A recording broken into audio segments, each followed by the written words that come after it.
Okay, maybe I'm exaggerating a little. What's up everybody, Trollman Gaming here, and welcome to the first episode of My Opinion Sucks. It's a show where I have an opinion, and it's just an opinion, and probably sucks. Anyway, I've always liked reading through gaming forums over the years, and I couldn't help but notice that every once in a while, I come across comments that say, is this game open world, because I don't like linear games, or Uncharted is just an interactive movie, or when is Naughty Dog finally making an open world game? You can go on and on. Now, don't get me wrong, I love some open world games. Over the last few years, games like Metal Gear Solid 5, Shadow of Mordor and Assassin's Creed 4 had me absolutely hooked. But sadly I've also seen that the stigma has become that everything all of a sudden needs to be more open.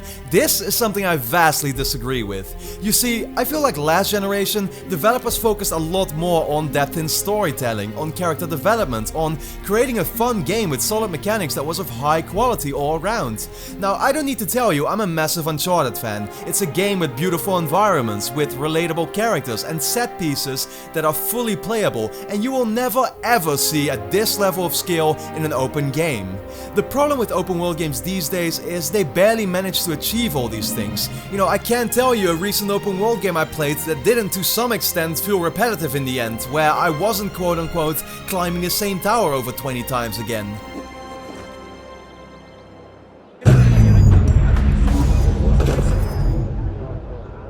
But I feel like the problem here actually lies with gamers nowadays. It seems that even more than before, the one thing gamers want out of their video game is to get their money's worth by content. Lots and lots of content. Now, this has caused developers to focus on bigger maps, on stuffing them with objectives, you know, these meaningless activities for you to undertake, only to keep playing and apparently making you feel like your purchase was worth it. And the worst part, they're getting away with it, because while making a good linear game requires effort, making big maps doesn't. I mean, a team of 10 people made the biggest open world game ever made, but did that do anything for the game, Sean? No. Ubisoft by now is famous for it, you know, with Assassin's Creed, with Far Cry, The Division, Ghost Recon Wildlands, all different games, but essentially making you do the exact same things. Go to the quest marker, start the mission, collect some feathers, jump from a tower, unlock a new part of the world and do it all over again. We've even seen some games suffer from the jump that they made. Mafia 2 was technically an open world game already, but apart from the main missions there was little to do. The 10 hours you played it were a highly enjoyable ride, yet this one complaint meant that Mafia 3 went into a direction that caused for the game to be more repetitive than ever, and I barely know any people that made it to the end of the actual game. Metal Gear Solid 4 was an amazing conclusion to a fantastic series, but you ended up watching more cutscenes than actually playing a game, and while I definitely think that was a valid criticism, it meant that Metal Gear Solid 5 moved away completely from this to create an open world game that, while having brilliant gameplay and mechanics, almost barely focused on a story that was actually worth telling.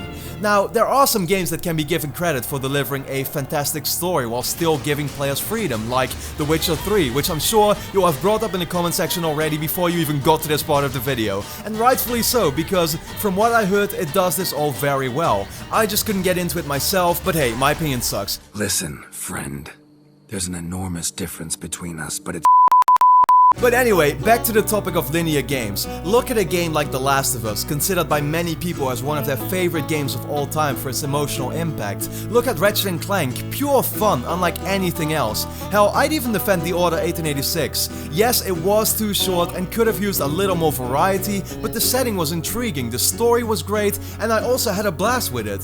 And you know what the funny thing is about some of these games? I've replayed The Last of Us, Ratchet and Clank, and every Uncharted game at least 4 times. Meaning I got more hours out of it than most of the open world games I've played. And then I haven't even talked about the multiplayer that's included with some of these games as well. In the end, this video was not meant to say that open world games suck.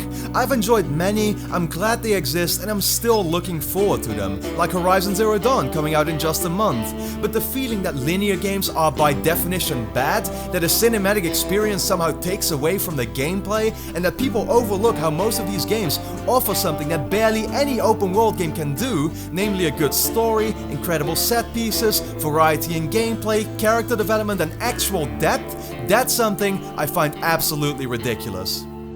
Thanks a lot for watching, everyone. I hope you enjoyed this first episode of My Opinion Sucks. It's a show that I've been very excited to do already for a while, and now that I don't have any time constraints anymore, it's good to finally be doing it. If you enjoyed this first episode, then please consider leaving a quick like to help support my channel, and of course subscribe if you aren't already, because from now on I'm going to be doing an episode on an own self-chosen topic every Thursday, so look forward to that. And then for now, thanks a lot for watching, and I hope to see you again next time.